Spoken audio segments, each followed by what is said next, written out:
ত্রয়োদশ জাতীয় সংসদ নির্বাচনে নিরঙ্কুশ বিজয় লাভে বিএনপি চেয়ারম্যান তারেক রহমানকে শুভেচ্ছা ও অভিনন্দন জানিয়েছেন বিশ্ব নেতৃবৃন্দ।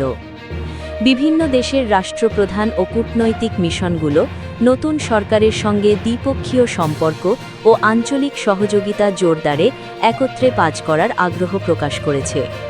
গত বৃহস্পতিবার অনুষ্ঠিত নির্বাচনে বাংলাদেশ জাতীয়তাবাদী দলের বিএনপির বিজয়ের পর ভারত, চীন, যুক্তরাষ্ট্র, পাকিস্তান, যুক্তরাজ্য, মালয়েশিয়া, নেপাল, ভুটান ও মালদ্বীপ থেকে এই অভিনন্দন বার্তাগুলো আসে।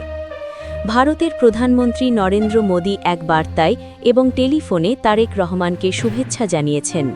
তিনি বলেন, সংসদ নির্বাচনে বিএনপির নিরঙ্কুশ বিজয় নেতৃত্ব দেওয়ায় আমি জনাব তারেক রহমানকে উষ্ণ অভিনন্দন জানাই।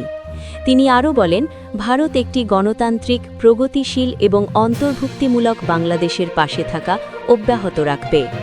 মোদী বলেন, তারেক রহমানের সঙ্গে কথা বলে আমি আনন্দিত। দুই ঘনিষ্ঠ প্রতিবেশী হিসেবে আমাদের ঐতিহাসিক ও সাংস্কৃতিক সম্পর্ক অত্যন্ত গভীর।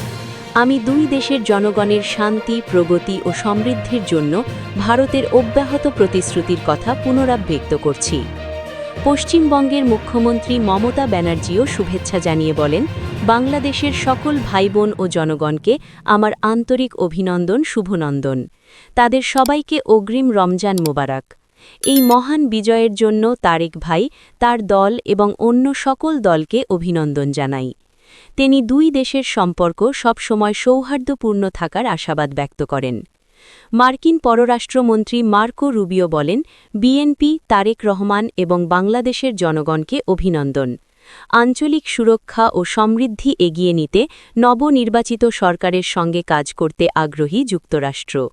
ঢাকাস্থ মার্কিন দূতাবাস জানায়, একটি সফল নির্বাচনের জন্য বাংলাদেশের জনগণকে এবং ঐতিহাসিক বিজয়ের জন্য বিএনপি ও তারেক রহমানকে অভিনন্দন। দুই দেশের অভিন্ন লক্ষ্য অর্জনে আমরা আপনার সঙ্গে কাজ করতে আগ্রহী। ঢাকাস্থ চীনা দূতাবাস তাদের বার্তায় বলেছে, সফলভাবে ত্রয়োদশ সংসদ নির্বাচন সম্পন্ন হওয়ায় বাংলাদেশের জনগণকে এবং নির্বাচনে জয়ী হওয়ায় বিএনপিকে অভিনন্দন। আমরা নতুন সরকারের সঙ্গে কাজ করতে এবং চীন-বাংলাদেশ সম্পর্কের নতুন অধ্যায় শুরু করতে আগ্রহী।